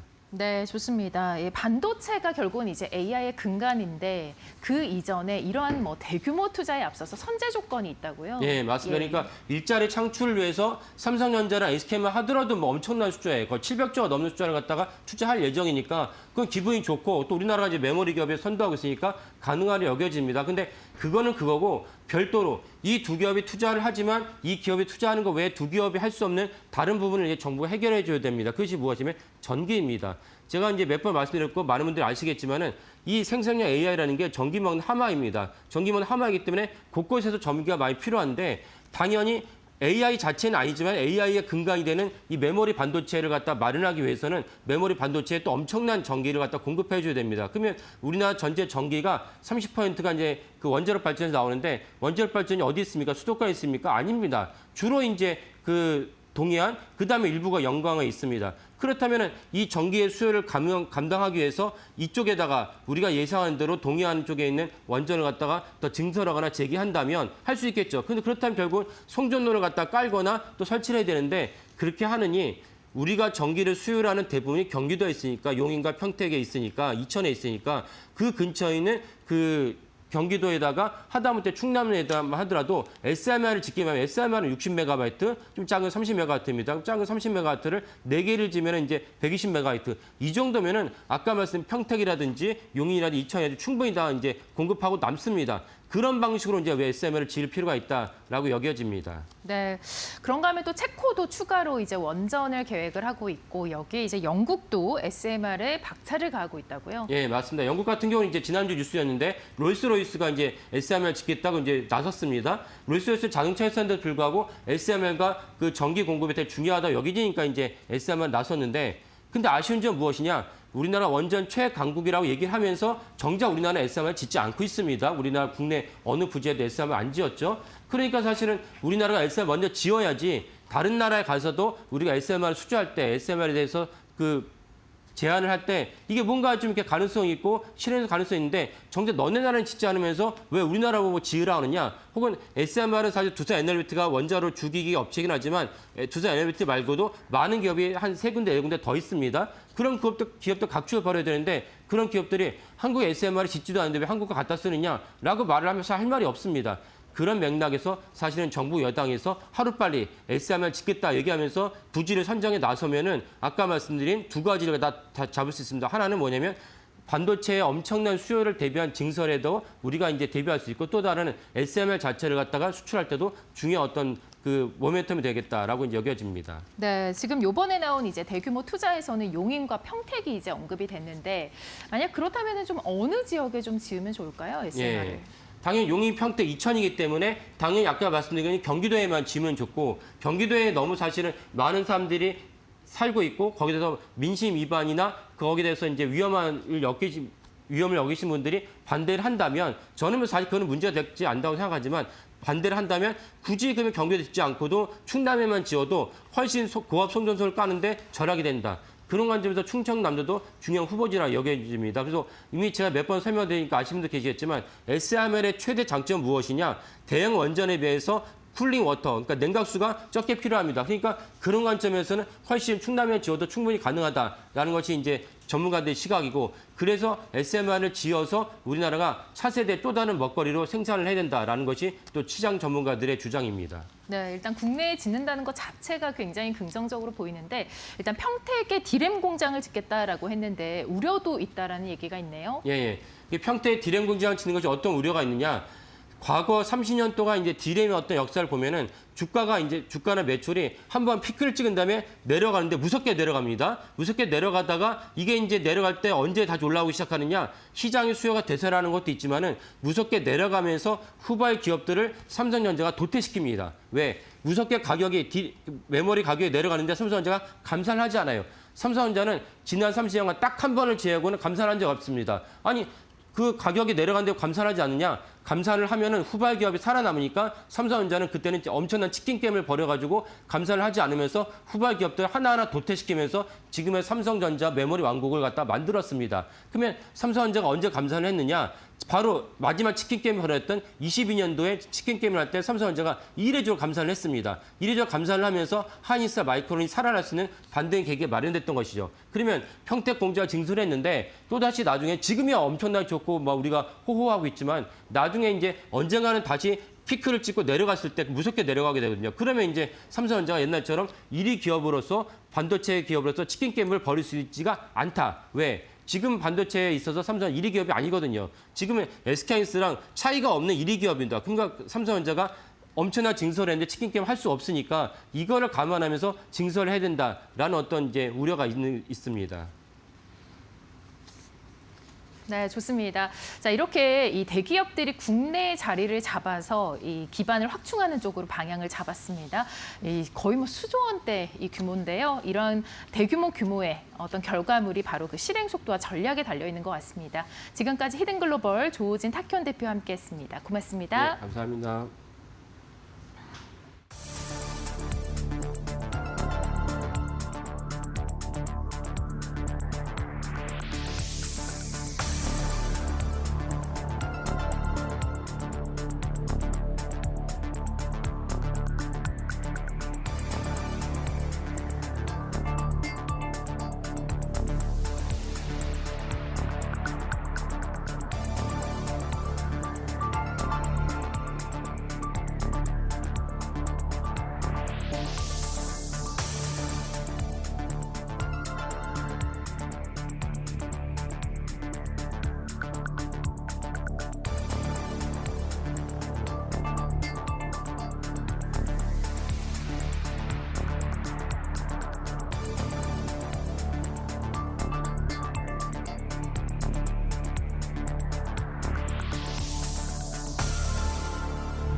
네, 여러분 잘 쉬었습니까? 11월 18일 화요일입니다. 오늘 이데일리 신문에 나온 내용들 살펴보는 이데일리 TV 뉴스 브리핑 시간입니다. 자, 오늘도 네 개의 기사 브리핑 시작해 보겠습니다. 외국인이 계속 팔죠. 예, 어제는 좀 샀지만 사실 최근에 외국인 행보를 보면 특히 11월 들어서 현재까지 11월 1일부터 17일 현재까지 어제까지죠. 어제까지 외국인의 순매도 규모가 올해 이번 달에 순매수로 전환하기는 되게 부담스러울 정도의 금액입니다. 이번 달에 다시 9월, 10월 순매수하고 11월 달에 다시 매도로 전환할 가능성이 현재까지는 굉장히 유력해 보입니다. 지금까지 외국인 코스닥, 코스피 현물시장에서 8조 8천억 팔았습니다. 지난달 한 5조 원 샀었고요. 9월 달에 7조 원 샀던 거에 비하면 분위기가 좀 확 바뀐 거죠. 석 달마다 다시 매도 우위로 좀 돌아서는 그런 상황이 좀 될 것 같고, 화면에서 보시는 것처럼 제일 많이 판 건 하이닉스입니다. 5조 4천억을 팔았고요. 삼성도 1조 7천억 넘게 팔았고요.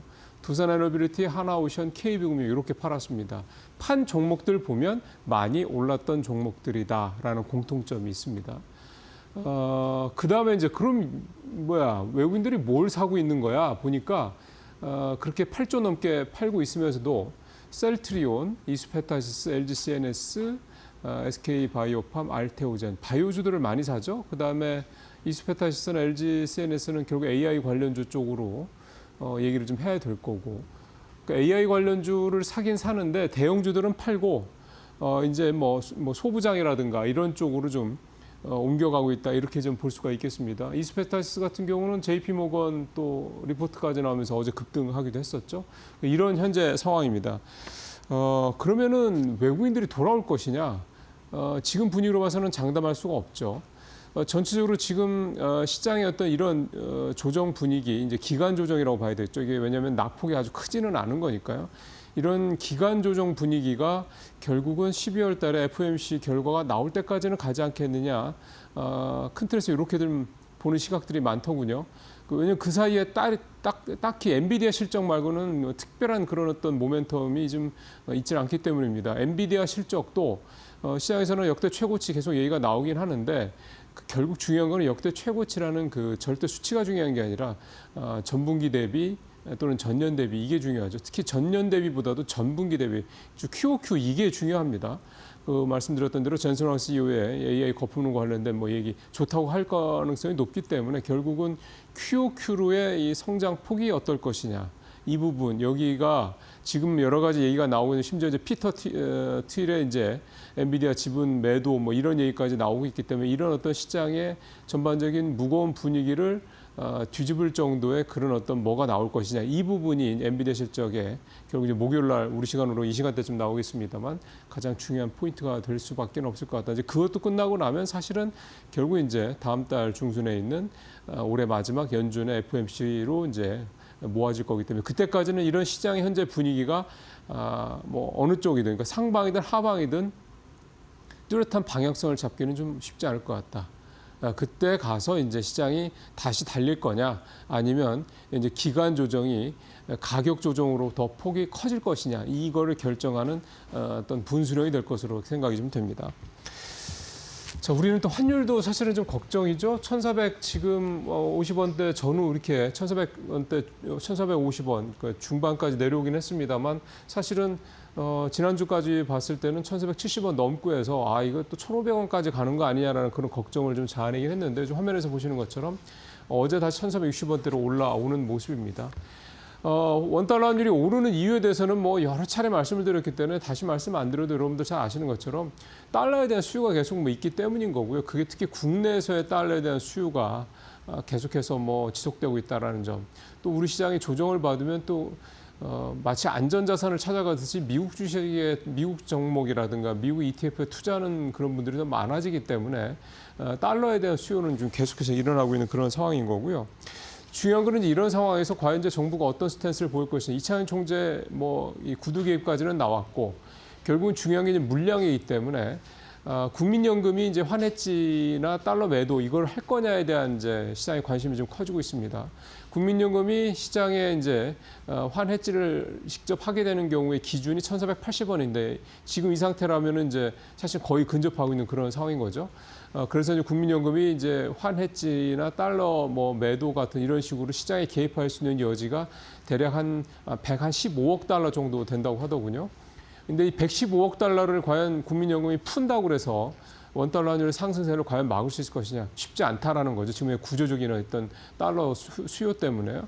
그래서 지금 더군다나 뭐 엔화도 150원대 중반까지 다시 좀 올라가고 있는 상황이 이러다 보니까 앞서 말씀드린 것처럼 결국은 미국의 기준금리가 인하가 되지 않는다면 뭐 엔화도 엔화입니다. 우리 원달러 환율의 상승세 즉 원화 가치 하락세가 더 갈 가능성이 높다. 그리고 1,500원이라는 이건 사실은 조금 심리적으로 좀 충격이 있을 수 있을 것 같습니다. 이 지수대까지, 이 선대까지 돌파 시도가 좀 가능할 수 있다. 이런 부분까지 염두에 두고 시장에는 좀 부담스러운 대목인 거죠. 좀 가봐야 될 것 같습니다. 자, 손해보험사 얘기를 좀 해보죠. 제목만 보면은 손해보험사들이 되게 좀 뭐가 안 좋은 것처럼 보이고요. 실제로 실적도 썩 좋지는 않습니다. 근데 손해보험사들 주가가 최근에 좀 많이 올랐었습니다. 그 3차 상법 개정안 관련된 부분들 얘기 나오면서 배당에 대한 이제 기대감 때문에 이제 나오기도 했었는데 그런 어떤 시장의 기대감과 달리 내실은 썩 그렇게 좋지는 않다 이런 거고요. 표 한번 보시죠. 자동차 보험 손해율 추이인데요. 쉽게 생각하면 손해율은 뭐 이제 보험료 받아서 보험금 지급으로 나가는 돈 이제 비율을 얘기를 하는 건데 보시면 손해율이 계속 올라가고 있습니다. 작년 9월 대비 올해 9월에 85%까지 올라가서요. 그만큼 이제 작년 대비 4%포인트 이상 더 보험료를 많이 지급을 했다 이런 얘기가 좀 되는 거고요. 뭐 여러 가지 사고가 많은 거죠. 뭐 실손 같은 이런 것도 좀 있고. 그래서 손해보험사들이 올해 1분기에 3분기까지 누적으로 950억 적자를 냈습니다.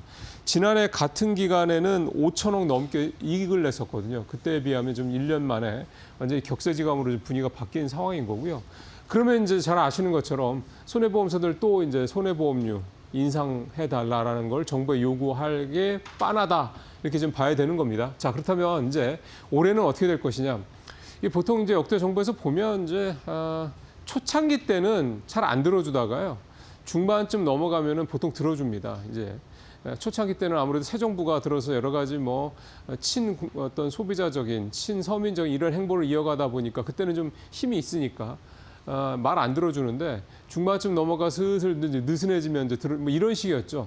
여전히 새 정부도 들어서긴 했습니다만 손해보험사들은 이렇게 손해보험료로 올라가는 거를 우리 힘으로 커버할 수가 없으니 보험료 올려달라는 식의 얘기를 좀 군부를 떼고 있는 그런 상황입니다. 삼성화재가 이제 넘버원인데 내년에 한 3에서 한 5% 정도 보험료 올리겠다 이미 얘기한 상황이고요. 근데 지금 현재 정부 앞서 말씀드린 것처럼 정부 들어선 1년도 안 됐죠. 아직 멀었죠. 그러다 보니까 내년에 과연 새 정부에서 올려줄 것이냐 쉽지 않을 것 같습니다. 물가 부담도 좀 분명히 좀 있고요. 그래서 일단은 금융당국의 입장은 야 니네가 먼저 보험료 이 손해율을 떨어뜨릴 수 있는 방안을 찾던가 아니면 너네들이 비용 절감을 하든 인건비를 줄이든 월급을 줄이든 뭔 짓을 해서라도 너네 적자 나는 걸 줄여봐. 왜 그런 것도 안 하면서 무조건 보험료만 올려달라고 그래. 우리 국민들 입장에서 봤을 때는 시원한 소리죠. 근데 이런 사이다 같은 소리가 처음에는 한두 번 하다가 그다음에는 이제 늘상 이제 어디로 갔나 싶다는 이게 문제입니다. 정책 일관성이 없다라는 거죠. 그러니까 기업들도 자연스럽게 에이 뭐 한두 번은 안 되지만 결국 되겠지 이렇게 갖고 하고 넘어가는 거고요. 어쨌든 손해보험사들의 이런 실적이 썩 좋지 않다는 점 감안하시면서 손해보험사들 이 투자 관련해서 고민하실 때 참고하시길 바라겠습니다. 자, 마지막으로 이제 짧게 하나만 더 볼게요. HVAC, 냉난방 공조 보통 얘기하죠. LG전자가 작년부터 굉장히 힘을 기울이고 있고요. 이달 초였죠. 삼성전자가 독일의 플렉트 그룹이라고 하는 글로벌 냉난방 공조 회사를 이제 전격 인수하면서 삼성전자도 이 글로벌 냉난방 시장에 냉난방 공조 시장에 뛰어든 그런 상황입니다. 근데 LG전자가요. 굉장히 이쪽에 신경을 많이 쓰고 있는 것 같습니다. R&D 실적이 1년도 안 돼서 3배가 됐다. 그러니까 결국은 R&D에 대한 투자도 많이 하겠지만 성과물도 좀 빠르게 좀 늘고 있다 이제 이렇게 좀 볼 수가 있는 거고요. 중요한 거는 이 냉난방 공조 HVAC 시장이 아주 급성장을 하고 있다는 겁니다. 올해만 479조인데 10년 뒤인 2035년에는 842조 원으로 거의 2배 정도 수준으로 시장이 성장할 거라 이렇게 얘기를 좀 하고 있습니다. 그 이유는 일단 AI 데이터 센터를 비롯해서 AI에 관련된 인프라 투자 이게 많은데 아시겠지만 굉장히 온도에 민감하죠. 그런 부분들에 대해서 시장이 커져가고 있다 이런 얘기가 되고 두 번째는 스마트 팩토리 같은 이런 것들이 이제 앞으로 계속 늘어날 텐데 마찬가지입니다. 그 안에 공기나 이런 부분들, 습도나 이런 것들 그걸 안정적으로 일관되게 유지하는 게 굉장히 중요하거든요. 그런 것 때문에 이 HVAC 시장이 앞으로 계속 커질 수밖에 없다. 그리고 이제 아마 이제 이렇게 B2B 쪽뿐만이 아니라 B2C 즉 일반 소비자들도 가정이나 뭐 또는 작은 건물에 이런 데서의 이 냉난방 공조에 대한 그런 수요가 더 까다로운 수요가 더 커질 것으로 분명히 예상이 되기 때문에 이쪽 시장은 확실히 뭐 삼성전자가 뛰어들 정도니까 기대를 좀 가져도 될 것 같습니다. 참고하시길 바라겠습니다.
네, 정말 어느 때보다 변동성이 가득한 장세입니다. 우리 증시 어제 반등세를 좀 꾸준히 이어가면 좋을 텐데 글쎄요. 밤사이에 뉴욕 증시가 거의 3대 지수가 1% 가까이 밀리면서 하락을 마감을 지었기 때문에 오늘 과연 우리 증시는 어떻게 대처를 해야 할지 이영훈 IM증권 서울금융센터 이사 모시고 자세한 전략 나눠보겠습니다. 어서 오세요. 네, 안녕하십니까.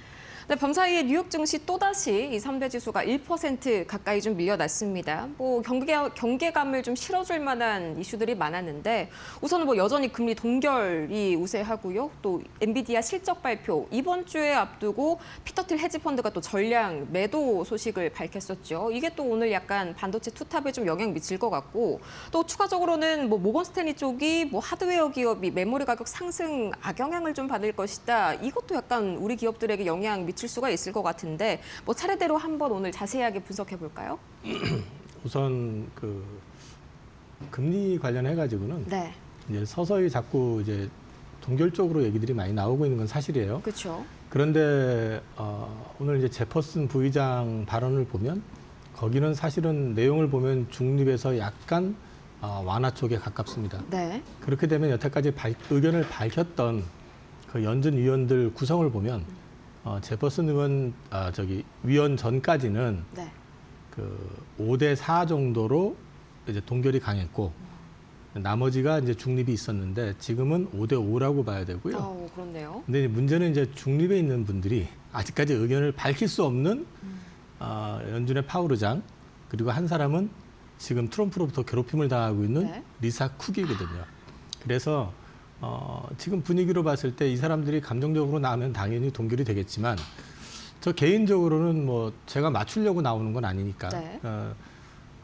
느낌을 말씀드리면 여전히 이번에도 금리 인하할 것 같다라는 생각이고요. 아직까지는요. 그 이유는 지금 여전히 초단기 금융시장 쪽에 유동성에 문제가 있는 거를 각 은행들도 알고 있고 연준도 알고 있기 때문에 스탠딩 레포 잔액이 늘고 있습니다. 네. 그 얘기는 연준에서 돈을 풀어주고 있다는 얘기거든요. 그러면 지금 금리 인하라든지 금융 완화책이 없이 이게 그대로 지속 가능할까?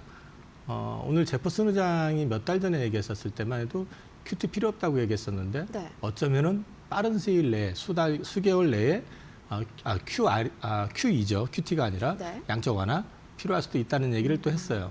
그러니까 알고 있다는 얘기거든요. 그래서 저는 여전히 금리는 인하할 것 같지만 시장은 여전히 경계감을 가지고 있는 것 같고요. 앞서 엔비디아 관련해서 피터 틸 말씀을 하셨는데 그 물량은요. 작년 4분기에 산 거고 네. 평당가 130불 정도였고요. 아, 그리고 그냥 단타 친 거라고 봐야지. 그거를 차익 실현이라는 예, 말씀이시군요. 초기 매집을 해가지고 예를 들어 큰 수익을 내가지고 빠져나가는 거고 그다음에 그 펀드 내에서 엄청난 비중이었다면은 심각하게 봐야 되는데 마치 이거는 손정희 회장이 엔비디아 다 팔았어. 그래서 AI 버블이가 끝났어라고 얘기를 하면서 그 판돈 어디 들어가는데 하니까 오픈 AI AI죠. 들어간다는 거. 엔비디아 주식이 더 편하죠. 지금으로 따지면은 그쵸. 오픈 AI는 오히려 더 확장 이제 밸류 버블을 일으키는 쪽이니까. 그 얘기는 사실은 지금 그만큼 시장이 경계감을 가지고 있다는 거고 많이 올랐던 것에 대한 부담을 느끼고 있다는 얘기거든요. 네. 그리고 이제 엔비디아가 이번 주 실적 발표가 나오잖아요. 저는 뭐 여전히 아주 초 서프라이즈가 나오지 않는 이상 상단은 좀 막힐 것 같다라는 계속 말씀을 드리고 있고 그거는 연준이 FOMC에서 금리를 결정할 때까지는 시장이 크게 위로 방향을 잡기는 어려울 것 같다. 네. 그건 뭐 한국도 계속 말씀드리지만은 한국 역시도 공교롭게 날짜가 비슷해요. 12월 선물옵션 만기 때까지는 지수 상단 막힐 것 같다. 같은 맥락에서 볼 수 있고 반도체 칩 가격에 대한 부담은 서서히 나타날 겁니다. 네. 애플이 지금 당장 좀 약한 것도 결국 칩을 수요로 하는 거기에서 쪽이죠. 좀 오는 것도 있겠네요. 그런 부분이 있기 때문에 이제 약한데 이거는 국내 증시로 놓고 봤었을 때는 뭐 영향이 없다고 할 수는 없겠지만은 나중에 이제 칩 가격으로 인해 가지고 소비가 줄 가능성은 있겠죠. 네. 궁극적으로는 길게 그렇죠. 보면 그렇게 되면 전체적으로 이제 소비 위축되고 경기 침체될 리스크는 있다고 하지만 지금 우리나라의 그 칩업체들이 당장에 그것 때문에 고민할 위치에 있는 것 같지는 않습니다. 오히려 뭐 가격이 상승하면은 뭐 특히나 삼성전자 측은 오히려 수혜를 봤으면 봤지 이게 또 마이너스로 작용할 만한 그런 뉴스는 전반적으로 봤을 때는 좀 아닌 것 같습니다. 이제 이어서 뭐 지난주부터 외인 수급이 계속해서 좀 퐁당퐁당 확실하게 들어오는 모습이 아닌데 뭐 어제는 비록 매수세를 이어갔습니다만 오늘은 뭐 환율도 갑자기 급등했고요. 다시 한번 또 매도로 돌아설 가능성도 상당히 있겠네요. 지난 주말에 판 거 절반 정도 들어온 거거든요. 네. 삼성전자를 봐도 그렇고 그 얘기는 아직 금요일 날의 어떤 후유증, 경계감 완전히 가시지 않았다는 얘기고요. 그렇죠. 여전히 지수 상단은 막힌 가운데서 제한적으로 움직이기 때문에 소위 말해서 시장 주도주 같은 경우는 공격적으로 사야 될 타이밍이 아니라 조금은 보수적으로 방어적으로 빠졌을 때 대응을 해야지 네. 많이 올라간 거 사시면 또 단기간에 물려서 고생하시고 그렇죠. 그런 패턴이 반복될 것 같다라는 말씀을 계속 드리고 있습니다. 네. 그러면은 이제 어제 이렇게 약간 살짝 반등세를 보인 이유 중에 하나가 이제 4대 그룹이 주말 사이에 뭐 800조 원 가까이를 투자를 하겠다. 뭐 특히 이 중에서 삼성전자가 450조 원 가까이를 투자를 하겠다고 했는데 어제 뭐 반도체 전공정이나 좀 기판 쪽이 움직인 것도 이 이슈에 좀 편성을 한 거겠죠? 당연히 그 이슈 편성을 한 거고요. 네. 투자 관련해 가지고 삼성에서도 특별히 얘기를 안 했었다가 대대적인 투자 계획을 발표하면서 그것의 수혜가 예상되는 쪽으로 반응을 한 건 당연한 네. 건데 이제 앞으로 지켜보셔야 될 거는 현재 이제 방향성하고 의지를 보여준 거지 반드시 그 금액을 투자할지 여부는 또 봐야 됩니다. 아, 이게 100% 집행되는 거는 아니라고 봐야 될까요? 과거 경험을 보면요. 네.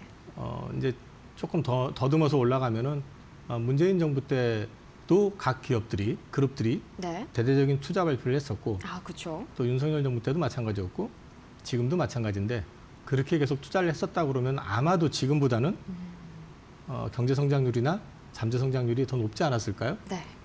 그거는 지금 일단 의지로 일단 받아들여야 되고 중요한 건 방향성인 것 같아요.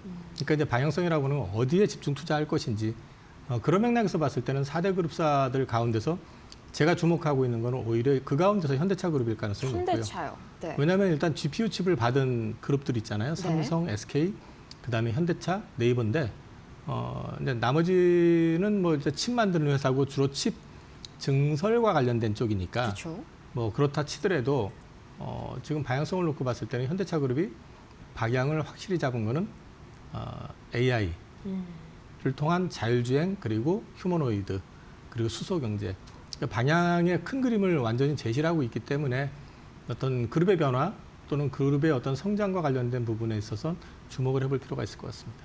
네, 실제로 뭐 뉴욕 증시에서도 뭐 밤 사이에 테슬라가 이제 자율주행 기대감을 가지고 크게 다시 한번 목표가 상향 소식과 함께 주가 상승 되게 독보적으로 보인 바가 있죠.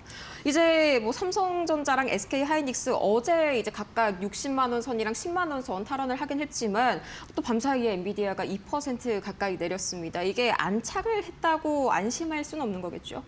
말씀드렸지만은 지금은 12월 둘째 주 선물옵션 만기 네. 또는 FOMC 때까지는 상단이 막힐 거기 때문에 뭐 10만 전자, 60만 닉스에 큰 의미를 부여할 건 아닌 것 같고요. 이 조정을 어느 정도 받고 나면 자연스럽게 다시 저는 기본적으로 그 위로 올라갈 거라고 봅니다. 네. 다만 이제 계속 말씀드리지만 비싸게 사시면 조금 고생할 수 있는 시간이다. 그 정도 말씀드릴 수 있을 것 같아요. 네. 아직까지는 조금 더 12월 이제 둘째 주까지는 조금 더 호흡을 길게 가져가야 하는 그런 신중해야 하는 장세인 것 같고요. 이제 또 이번 주 목요일에 엔비디아도 마찬가지로 좀 숨을 죽이게 하는 이벤트죠. 이게 관전 포인트를 좀 보자면은 너무 잘 나와도 문제고 못 나와도 문제인데 뭐 가이던스가 아무리 세게 제시가 된다고 한들 뭐 AI 설비 투자 과열 우려가 좀 나올 수가 있고요. 이게 또 약하게 제시가 되면은 성장성 관련해서 둔화되는 거 아니냐, 뭐 이런 우려도 나올 수가 있을 것 같습니다. 참 어렵네요. 전교 1등한테 요구하는 그 성적은 항상 눈높이가 높게 마련입니다. 네. 그렇기 때문에 엔비디아 실적 관련해서는 항상 가이던스를 상회해야 했고 그 상회도 일반 가이던스가 아니라 스트릿 가이던스를 넘어서야 되는 그렇죠. 그런 부담이 좀 있었고요. 말씀하신 것처럼 만약에 넘어섰다고 치면 이거 과열 아니야라고 또 의심할 수도 물론 있어요. 그런데 전체적인 어떤 그림을 놓고 말씀을 드리면 이번에 어떤 실적이 나오더라도 아주 초 서프라이즈가 나오지 않는 이상에는 네. 지수에 큰 영향 주지 않을 것 같다. 그러니까 엔비디아가 상단을 돌파하는 그런 그림보다는 조금 갇히는 그림이 역시 나올 것 같다는 게 네. 개인적인 생각이고요. 그래서 저는 여전히 그냥 상단 막힌 상태에서 12월 둘째 주까지는 이어질 것 같다.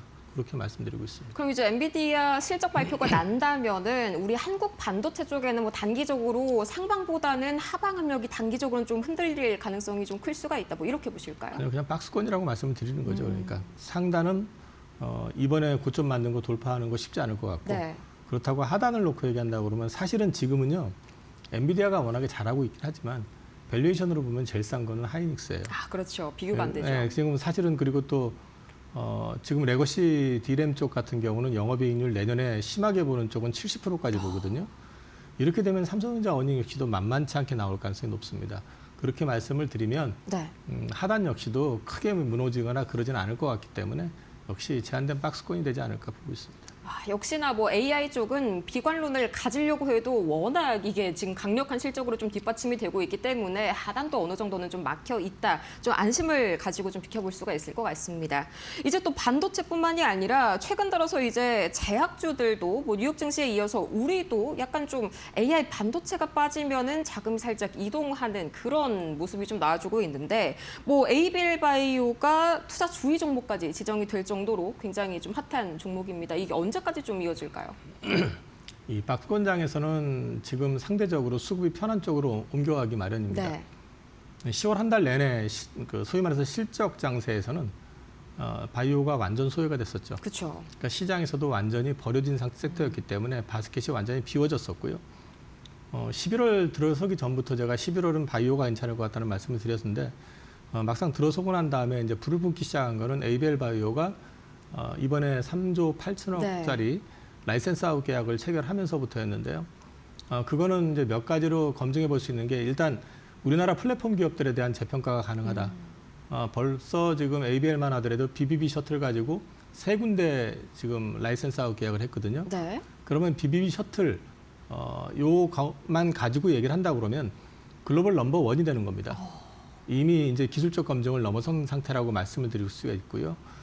그렇게 되니까 또 갑자기 부각이 될 수 있는 거는 이전에 라이센스 아웃을 빅팜하고 했던 회사들이죠. 그쵸. 그러니까 지금 주가 상승폭을 보면 주로 플랫폼 기업들이 많이 움직이고 있고 그렇네요. 또 한 가지는 라이센스 아웃 했던 기업들이 견조합니다.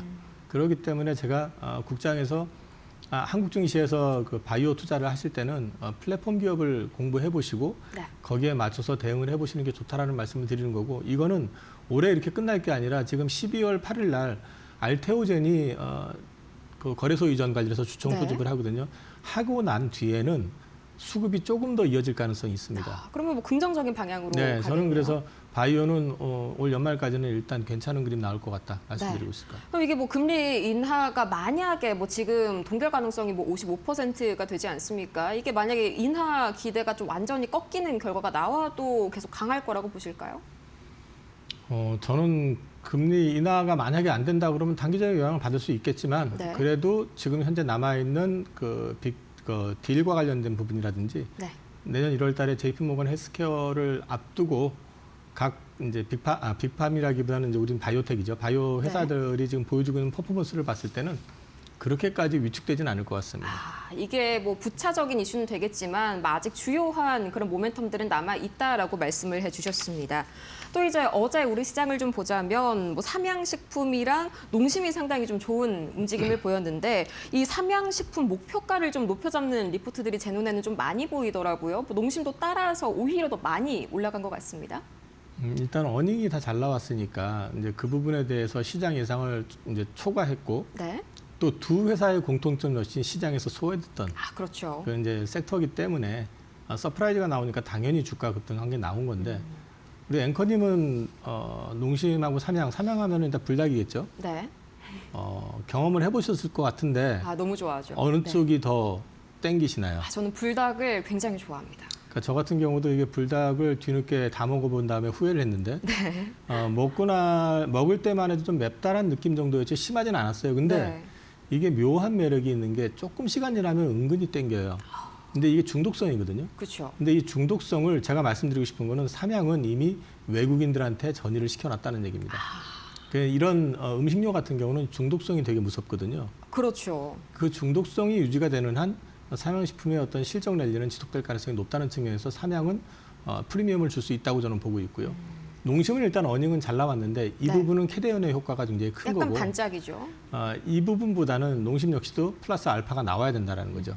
그거는 맛을 통해 가지고 상대방을 녹일 수 있는 네. 이른바 중독을 시킬 수 있는 그 뭔가가 만들어지면 그때 가서 농심 역시도 재평가가 본격적으로 이루어질 거라고 보고 있습니다. 네, 차라리 이 맛을 몰랐으면 모르겠는데 이미 뭐 외국인들도 아는 상황에서는 조금 더 삼양식품의 이런 모멘텀이 장기적이지 않을까 하면 좀 기대를 해볼 수가 있겠습니다. 그에 비해서 약간 농심은 좀 반짝 말씀해주신 K데몬 헌터스의 영향이 좀 큰 것으로 보이고요. 그 외에도 또 이제 2차 전지가 그동안 소외를 받다가 잠깐 지금 좀 반짝하고 또다시 좀 쉬어가는 움직임을 보이고 있죠. 다시 한번 좀 완전히 정리를 해야 하나 제 주변에서도 좀 묻는 분들이 많더라고요. 좀 어떻게 해야 될까요? 2차 전지가 이제 반등을 세게 주고 지금 저 쉬고 있는데 그 네. 쉬고 있는 이유는 역시 그 코스닥에서 수급을 지금 바이오가 가져가면서 그렇죠. 흡수를 좀 다 해가고 이제 있죠. 좀 빠지는 느낌이 좀 있는 건데요. 지금 최근에 보시면은 탄산리튬 가격이 계속 올라가고 있고요. 네. 미국의 앨범알 주가 역시 괜찮습니다. 그리고 금속 가격 보면은 니켈 가격 역시도 나쁘지 않고요.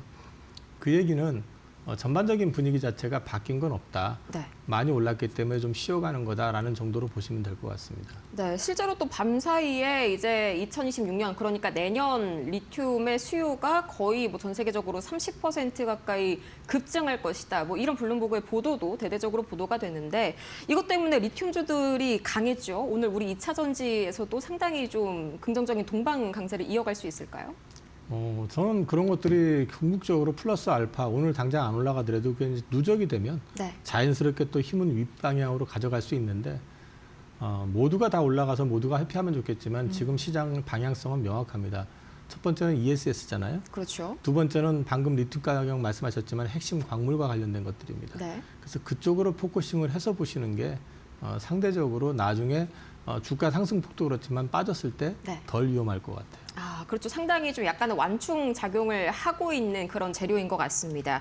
이어서 이제 제 주변에서 2차 전지도 전지지만 이 조선이랑 방산주들 아직까지 또 보유하고 계신 분들이 많아가지고 질문이 또 많이 들어오더라고요. 여기에 대해서는 조선이 또 살짝 주말 사이에 이슈가 있었는데 추가적으로 뭐 강세 지속이 가능할까요? 방산도 궁금하네요. 지금 보시면 조선 같은 경우는 주로 지금 HD, 현대중공업, 미포, 그다음에 하나오션 네. 그 세 종목이 줄을 거예요. 그렇죠. 오히려 그 밑에 기자재들은 잘 안 움직일 거예요.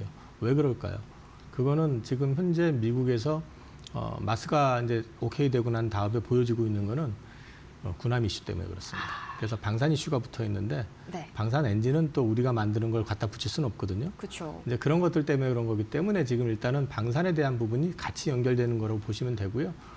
조선은 이런 부분에서 한 단계 순환이 된다 그러면 LNG 이제 프로젝트에서 발주가 나오는 것까지 이어지면 자연스럽게 한 번 더 흐름이 나올 수 있을 거라고 보고 있고 네. 방산 같은 경우는 지금 바닥 구간인 것 같습니다. 그래서 지금 이제 아랍에미리트 방문하시고 대통령이 지금 뭐 순방 가셨을 때 혹시나 하는 기대감 네. 이런 것들이 있는 것 같은데 어찌됐든 지금 그걸 떠나가지고 방산도 바닥 구간에서 어느 정도 자리를 잡아가는 모습인 것 같습니다. 그렇다면 과연 이제 계속해서 좀 퐁당퐁당이 반복되고 있는 뉴욕 증시인데 오늘 우리 증시 대략적으로 좀 분위기는 어떨까요? 뭐 저는 사실은 요즘 지수 증시 어떤 흐름 큰 관심은 없고요. 네. 제가 이제 갖고 있는 주식들 포트 유지 내지는 변경에만 좀 집중을 하고 있기 때문에 네. 오늘 같은 경우도 큰 뭐 변화가 있을 것 같지는 않습니다. 저는. 네, 오늘도 상당히 뭐 변동성은 좀 제한적일 것이다라고 말씀을 주셨는데 뭐 투자 전략은 조금 더 관망세를 뭐 가져가야 된다, 현금 비중을 늘려야 된다, 뭐 이런 게 있으실까요? 싼 거 사는 전략입니다. 싼 거 산 거. 기존 네. 주도주 가운데서 앞서 말씀드렸지만 조선방산주 바닥권에서 조금 돌아서는 느낌이 있다. 그럼 바닥권에서 사 들어가는 거지. 고공에서 빠지지 않고 올라가는 걸 쫓아가 사는 것보다는 그런 게 네. 좀 나을 것 같고 바이오는 말씀드렸지만 연말까지 괜찮을 거라고 개인적으로 보고 있기 때문에 네. 그 가운데 제가 관심 있는 거는 더 살 생각이 있습니다. 네, 저도 바이오에 대한 관심이 커져가는 그런 아침입니다. 이렇게 해서 오늘 이영훈 IM증권 서울금융센터 이사 모시고 자세한 시장 분석 이야기 나눠봤습니다. 좋은 말씀 고맙습니다. 오늘 저희가 준비한 소식은 여기까지입니다. 정말 이 변동성 가득한 장세에 오늘 또 코스피 코스닥 하락 전환을 하지 않을까 걱정되시는 분들 많으실 텐데요. 재료가 중요합니다. 잠시 후에 이어질 마켓나우 1부에서 더욱더 섹터별로 자세한 전략 세워가시길 바라고요. 저희는 다음 이 시간 더 유익한 소식 들고 찾아오도록 하겠습니다. 오늘도 함께해 주신 여러분 고맙습니다.